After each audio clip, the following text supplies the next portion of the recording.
Praise the lord. మన విమోచకుడు పరిశుద్ధుడు యేసుక్రీస్తు వారి శక్తి కలిగిన నామంన ఈ రోజున దేవుని ఉపవాస వాక్య ధ్యానంకు ప్రతి ఒక్కరికి మన దేవుని పేరట ప్రైజ్ ద లార్డ్.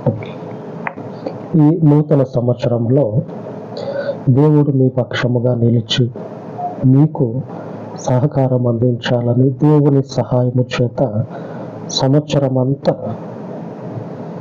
మీకు నెమ్మది క్షేమము కలగాలని మా ప్రార్థనలన్నిటిలో కూడా మిమ్మల్ని మరవకుండా ప్రార్థిస్తూ ఉన్నాను. ఈ వాక్యాలను ప్రార్థనలను అనుసరించేటువంటి వారందరి గురించి, కామెంట్లు పెడుతున్నటువంటి వారందరి గురించి ప్రార్థన చేయటం మానక దేవుని సన్నిధిలో నిలబడుతూ ఉన్నాం. ప్రార్థన అనేది ఏ మాత్రం కూడా మర్చిపోవటంలా మీ గురించి. ఇకపోతే ఈరోజు దేవుని వాక్యాన్ని ధ్యానించుకుందాము. లేఖనము సెలవిస్తూ ఉంది, మనుషుని యొక్క శరీరము దేవుని చేత అనుగ్రహించబడి ఇదే శరీరము దేవునికి ఆలయంగా ఉంటా ఉంది. ఇదే శరీరము దేవునికి ఆలయంగా ఉంటా ఉంది. ఆ లేఖనాల్లోనే రాయబడి ఉంది. ఒకడు బెల్షస్సరు, రాజు పేరు బెల్షస్సరు. ఆ బెల్షస్సరు అనేటువంటి రాజు యెరూషలేములో ఉన్నటువంటి దేవుని ఆలయంలో ఉన్నటువంటి బంగారు ఉపకరణాలు, సొలొమోను కాలంలో దేవుని ఆలయంలో బంగారంతో తయారు చేసినటువంటి పాత్రలు ఉంచటం జరిగింది. ఆ పాత్రలని ఈ బెల్షస్సరు తండ్రి అయినటువంటి నెబుకద్నెజరు యెరూషలేము మీదకి దండెత్తినప్పుడు, దేవుని చేత యెరూషలేము పట్టణం మీదకి దండెత్తినప్పుడు ఆ పట్టణంలో ఉన్నటువంటి సంపదతో పాటుగా దేవుని ఆలయంలో ఉన్నటువంటి పాత్రలన్నిటిని కూడా, బంగారు పాత్రలన్నిటిని కూడా తీసుకొచ్చి వాళ్ళ రాజ్యంలో ఆ రాజు ఇంట్లో పెట్టుకున్నాడు. పెట్టుకుంటే వాడి కొడుకు ఏం చేస్తాడు, ఈ బెల్షస్సరు అనేటోడు, వీడు పెద్ద తాగుబోతు. ఈ పొద్దున్న లేచిన దగ్గర నుంచి తాగటమే వీడి పని. అట్లాగా ఒకనొక రోజు, అరే మా నాన్న అక్కడ యెరూషలేము పట్టణంలో తీసుకొచ్చినటువంటి బంగారు గిన్నెలు ఉన్నాయి, అవి తీసుకురండిరా, దాంట్లో పోసుకొని తాగుదాం ఇక ఊగొచ్చు, మనుషులు 10 మంది మనుషులు కొట్టుకున్నా కానీ నిలబడలేని విధంగా ఊగుదాం, తీసుకురాపోండి అని పంపిస్తాడు. పంపిస్తే వాళ్ళపై తీసుకొచ్చి తాగుబోతున్న చేతిలో దేవుని పవిత్రమైనటువంటి ఆ బంగారు పాత్రలు, దేవుని సేవ కొరకు పవిత్రముగా వాడబడేటువంటి పాత్రలని వాడు ఆ మద్యాన్ని పోసి అపవిత్రం చేస్తాడు. దేవుని ఉగ్రత వాడి మీదకి దిగొచ్చి వాడిని ఘోరంగా చంపేస్తాడు.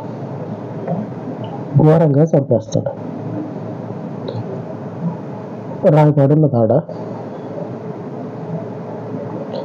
దానియేలు గ్రంథము 5వ అధ్యాయము 3వ వచనంలో సెలవిస్తా ఉంది ఈ విషయము. అందుకు వారు యెరూషలేములోని దేవుని నివాసమగు ఆలయంలో నుండి తీసుకున్న సువర్ణోపకరణములను తెచ్చి ఉంచగా, రాజును, అతని అధిపతులను, అతని రాణులను, ఉపపత్నులను వాటిలో ద్రాక్షారసము పోసి త్రాగిరి. తాగితే దేవుడు ఏం చేసినంటే వానికి భయంకరమైనటువంటి సాగు అప్పుడే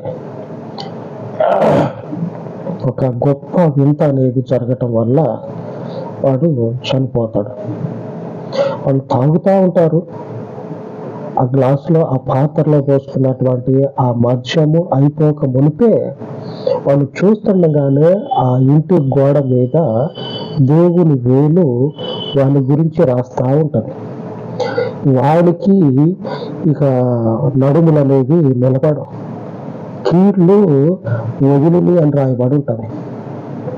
జాయింట్లు ఉంటాయి కదా, ఆ జాయింట్లు ఒక్కొక్కటి విడిపోయినాయి. ఎందుకంటే ఆ భయానికి చూస్తా ఉన్నారు. ఆ గోడ మీద ఒక దేవుని వ్రేలు వచ్చి వాడి గురించి రాస్తా ఉన్నది.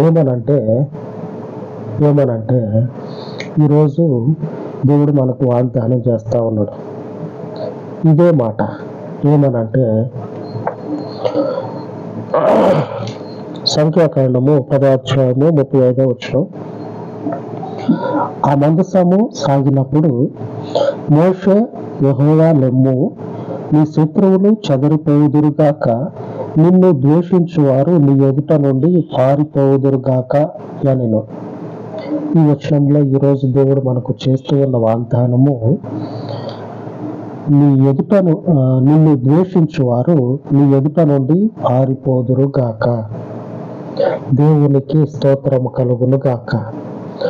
ఈ వాక్యము దేవుడు మనకి ఈరోజు తెలియజేస్తూ ఏమని వాగ్దానం చేస్తా ఉన్నాడంటే, ఏమని దేవుడు మనతో మాట్లాడుతూ ఉన్నాడంటే, నిన్ను ద్వేషించేటువంటి వారు నీ ఎదుట నుండి పారిపోతారు. దేవాలయంలో ఉన్నటువంటి సువర్ణ పాత్రలని, బంగారు పాత్రలని అపవిత్రం చేసినటువంటి ఆ రాజుగారి కొడుకైనటువంటి బెల్షస్సర్ని దేవుడు తీర్పు తీర్చేస్తా ఉన్నాడు. తీర్పు కాపీ అంటారు కదా, అట్లాగా వాని ముందు వాని గురించినటువంటి తీర్పు కాపీని రాసి పెడతా ఉన్నాడు. నీ బతికెట్లాగా అవుతుందిరా అని దేవుడు రాసి పెడతా ఉంటే, వాడు దేవుని దెబ్బకి భూమి మీదనే లేకుండా పోయిండు.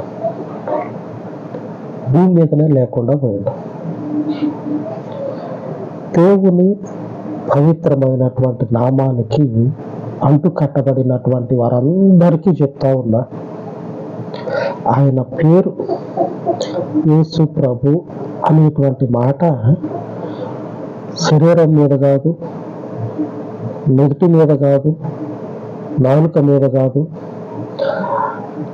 మనలో ఉన్నటువంటి ప్రాణము మనలని విడిచిపోయిన తర్వాత ఆత్మ ఉంటుంది కదా, ఆ ఆత్మకి అంటు కట్టినటువంటి వారముగా ఉన్నాం కదా. అటువంటి వారైనటువంటి మీకు చెప్తా ఉన్నది దేవుని వాక్యము, మనుషులు మిమ్ముని భయపెట్టాలని చూస్తే భయపడగాకండి, మీ ఎదుట నుంచి వారు చెదిరిపోతారు, పారిపోతారు. దేవాలయంలో ఉన్నటువంటి బంగారు పాత్రలని మలినం చేస్తే నేను వాడిని రాజు, అప్పటికే ఆ చిన్నరాజు లోకమంతటికి కాబోయే యువరాజు. వాళ్ళ తండ్రి అప్పటికి లోకమంతా వీలుబడి చేస్తా ఉన్నాడు. ఆ యువరాజు, ఆ బెల్షస్సర్ అనేటువంటి కాబోయే రాజు దేవుని చేత మొత్తబడితే నాశనం అయిపోయాడు. దేవుని ఆలయంలో ఉండే బంగారు పాత్రలని అపవిత్రం చేసినందుకు దేవుడు వానిని నిలువున పాతి పెట్టిండని చెప్పుకోవాలి. నిలువున వాడిని నాశనం చేసిండు దేవుడు. ఇదే మాట ఈరోజు దేవుడు మనకు చెప్తా ఉన్నాడు. పాత్రల విషయంలోనే దేవుడు అంతగా ఉగ్రత చూపిస్తే, బంగారు పాత్రల విషయంలోనే దేవాలయంలో దేవుని సేవ కొరకు వాడేటువంటి బంగారు పాత్రల విషయంలోనే దేవుడు అంతగా ఉగ్రతని శత్రువుల మీద కనపరిచి వాళ్ళు పారిపోతే ఏడవ దగ్గర ఉంటాడు కదా, అక్కడ కూడా లేకుండేటట్లుగా దేవుడు ఏం చేసినంటే నిలువున మొత్తిండు వాడిని. దేవుని వాక్యము సెలవిస్తూ ఉంది సంఖ్యాకాండంలో, మిమ్మల్ని ద్వేషించేటువంటి వారు పారిపోతారు, మీ ఎదుట నుండి పారిపోతారు. భయపడగాకండి. మన జీవితాల్లో దేవునికి మనము ఆ పాత్రల విషయంలోనే దేవుడు అంత తీర్పు తీరిస్తే దేవునికి మనము ఆలయముగా ఉంటా ఉన్నాం. దేవునికి మనము ఆలయముగా ఉంటా ఉన్నాం. ఈ ఆలయముగా ఉన్నటువంటి మనకి మనము ఎవరి చేత ద్వేషించబడతా ఉన్నామో వారికి ఖచ్చితంగా దేవుడు ఇంకా తీర్పు తీరుస్తాడు. వారిని బట్టి ద్వేషించేటువంటి వారు ఎవరైతే ఉన్నారో వారిని బట్టి మనం భయపడాల్సినటువంటి, కుంగిపోవాల్సినటువంటి, ఆలోచనలో పడాల్సినటువంటి పరిస్థితి, ఆలోచన మనం ఎంత మాత్రం కూడా తెచ్చుకోవద్దు, చేయొద్దు. ఆ పరిస్థితిని మనం తెచ్చుకోవద్దు, ఆలోచన మనం చేయొద్దు. మనము దేవునికి ఆలయం అంట. ఆమేన్. దేవునికి స్తోత్రం కలుగును గాక. మొదటి కొరింథీయులకు రాసిన పత్రిక 6వ అధ్యాయంలో రాయబడి ఉన్నది. 19వ వచనంలో రాయబడి ఉన్నది. మంచి వాక్యము దేవుడు మనకు సెలవిస్తా ఉన్నాడు. ఆ పవిత్రమైనటువంటి దేవాలయంలో సేవ కొరకు వాడబడేటువంటి పాత్రల విషయంలో మీరు చూసినటువంటి దేవుని తీర్పు భయంకరంగా ఉంది. మీరు ఆ దానియేలు గ్రంథము 5వ అధ్యాయంలో తర్వాత వచనాలు చదివినట్లయితే దేవుని వ్రేలు వచ్చి గోడ మీద రాయటం, ఆ రాసేటువంటి ఆ దేవుని తీర్పును చూసి ఆ రాజు యొక్క కీళ్ళు అనేది వదలటం, అప్పటికే వాడి ముఖం అంతా ఏమవుతుందంటే భయంతో ముఖం అంతా నల్లగా మాడిపోయి కాళ్ళు చేతులు కొట్టుకుంటా ఉంటాయి. ఎందుకంటే అదొక పడుకుంటే కల కాదు, తాగి పండితే ఆ పండుకున్నప్పుడు వచ్చిన కల కాదు. ఇట్లాగనే తాగుకుంటా తినుకుంటా ఉన్నారు. సడన్గా ఒక వ్రేలు వాడు చూస్తుండగానే గోడ మీద రాస్తా ఉంటారు. ఇక ఎక్కడ లేని భయము ఆ మోకాళ్ళకి, నడుములకి పట్టుకొని గడగడగడగలాడుతాయి. అంతగా దేవుడు ఆ రాజు మీద దేవుని ఉగ్రతను చూపిస్తే నేడు మనము దేవునికి ఆలయంగా ఉన్నాం. మొదటి కొరింథీయులకు రాసిన పత్రిక 6వ అధ్యాయము 19వ వచనం, మీ దేహము దేవుని వలన మీకు అనుగ్రహింపబడి మీలోనున్న పరిశుద్ధాత్మకు ఆలయమై ఉన్నదని మీరు ఎరుగరా? మీరు మీ సొత్తు కారు. తెలుసు కదా, దేవుని సొత్తు మీరు. కనుక దేవునిని ద్వేషించేటువంటి మనకి శత్రువులుగా ఎవరుంటారో, ద్వేషించే స్థితిలో ఎవరుంటారో వారిని దేవుడు ఏం చేస్తాడంటే తరిమి కొడతాడు. మాన్యాలు అంటారు కదా, పొలాల కాడ పేర్లు ఉంటాయి కొన్ని. మాన్యం దగ్గరికి పోయి వద్దామని పొలం కాడికి అని చెప్పన్నారు, మాన్యం దగ్గర. అట్లాగా మాన్యాలని పట్టిస్తాడు దేవుడు, తరిమి కొడతాడు. మిమ్మల్ని ద్వేషించేటువంటి వారు మీ ఎదుట నుండి తరిమి కొట్టబడతారు. ఎందుకంటే మనము ఆలయములో ఉన్నటువంటి పాత్రలము కాక దేవునికి ఆలయముగా ఉన్నాం. పాత్రల విషయంలోని దేవుని ఉగ్రత అంత తీక్షణంగా ఉంది, ఆర్పలేని విధంగా ఉంది దేవుని ఉగ్రత.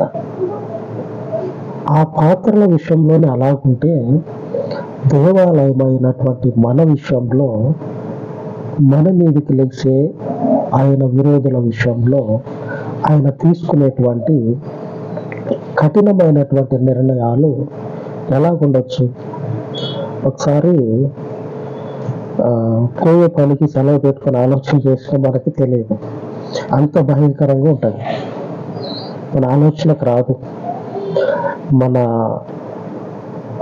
మార్గానికి విరుద్ధంగా తిరిగే వారి యొక్క పనుల యొక్క ప్రభావము, ఫలితము వాళ్ళ మీదకి ఏ రకంగా వస్తుందో, దేవుని తీర్పు ఏ రకంగా వాళ్ళ మీద ఉంటుందో మనకు తెలియదు. దేవుని యొక్క ఉగ్రత వచ్చినాడు తెలుస్తుంది. ఎంత మన ఆలోచన చేసినా మన ఆలోచనలోకి రాదు.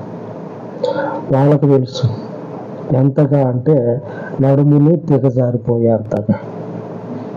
నడుములు దిగజారిపోయేంతగా వాళ్ళ బలమును, వాళ్ళకున్నటువంటి హృదయ గర్వాన్ని అణుచుతోటి దేవుడు, మన దేవుడు మన మీదకి వచ్చేటువంటి ఆ శత్రువుల యొక్క బలాన్ని పాతాళానికి అణిచి ద్వేషించబడుతున్నటువంటి మనకి అండగా ఉంటాడు. ఆమె ఆ మహాపరిశుద్ధుడు అయి ఉన్నటువంటి దేవునికి ఆలయముగా మనం ఉన్నాం. గుర్తుపెట్టుకోవాలా, దేవుని ఆలయంలో ఉన్నటువంటి పాత్రల విషయమై దేవుడు తీర్చిన తీర్పు దానియేలు గ్రంథంలో కనపడితే, నేడు ఈ రోజున దేవాలయముగా ఉన్నటువంటి మన జీవితాల్లో ఆ దేవునికి పాత్రలుగా ఉన్నటువంటి మనము, ఆయనకు ఆలయముగా ఉన్నటువంటి మనము ఎవరి చేత ఇబ్బందులు పడుతూ ఉన్నామో, ద్వేషించబడుతూ ఉన్నామో వారికి దేవుడు ఇంకెంతగా తీర్పు తీరుస్తాడు. కాబట్టి ఆయన యందు మీ యొక్క విశ్వాసమును, ఆయన యందు మీరు కనపరుస్తూ ఉన్నటువంటి ఆ దేవుని యొక్క విశ్వాసం పొందుకున్నారు కదా, ఆ విశ్వాసాన్ని కాపాడుకోండి. ఎవరినో చూసి ఎవడో ఏదో అని మనకున్నటువంటి కట్టుబాట్లు, మనకు కొన్ని పద్ధతులు ఉంటాయి కదా, వాటిని ఆపొద్దు. దేవునిని బట్టి దేవునికి జరిగించాల్సింది జరిగిస్తూనే ఉందాం. ఆమేన్. ఆయన మనకు తోడై ఉండి వాళ్ళని ఆఫ్ చేస్తాడు. అలాగ ప్రార్థించుకుందాం. సర్వోన్నతుడా, భూమి ఆకాశములను కలగజేసిన అద్వితీయ దేవ, నేడు మీ పాదముల చెంత ఉపవసించి ప్రార్థిస్తూ ఉండగా ఈ ప్రార్థన మనవులను ఆలకించి నిన్ను ద్వేషించేటువంటి వారిని తండ్రి ఈ దినమున మీకు అప్పజెప్తూ ఉండగా, ఈ వాక్యములను, ఈ ప్రార్థనలను అనుసరించుచు ఉన్న ప్రతి సహోదరుని జీవితంలో వారిని ద్వేషించేటువంటి వారు ఎవరైతే ఉంటూ ఉన్నారో తండ్రి, నిన్ను బట్టి నీ బిడ్డల మీదకి ద్వేషాన్ని చూపుతూ ఉన్నటువంటి వారు ఎవరైతే ఉన్నారో, సకల మనుషులకు తీర్పు తీర్చే నీ దక్షిణ హస్తమునకు అట్టి మనుషులను మీకు అప్పచెప్తూ ఉండగా, రాజులను సింహాసనం మీద నుంచి పడద్రోసినటువంటి మీ శక్తి చేత ఈ దినమున తండ్రి నిన్ను ఆశ్రయించి, నీవే పరమావధిగా, నీవే మాకు శాశ్వతమని, నీవే మాకు నిరంతరమని, నీవే మాకు సమస్తమని ఎంచి నీతో తండ్రి నడుచుచు ఉన్న ప్రతి ఒక్కరిని జ్ఞాపకము చేసుకొని వారి పక్షముగా నిలిచి మీ పరలోకపు గొప్ప కాపుదలను నీ బిడ్డలకు అనుగ్రహించి మీరు మహిమను తెచ్చుకొనమని ఈ ఉపవాస మనవులు మీ పాదముల చెంత ప్రతిష్ఠించి యేసుక్రీస్తు నామమున వేడుకొనిచున్నాను తండ్రి. ఆమేన్, ఆమేన్. మన పరిశుద్ధుని కృప మనకు తోడై ఉండి నడిపించును గాక. ఆమేన్, ఆమేన్.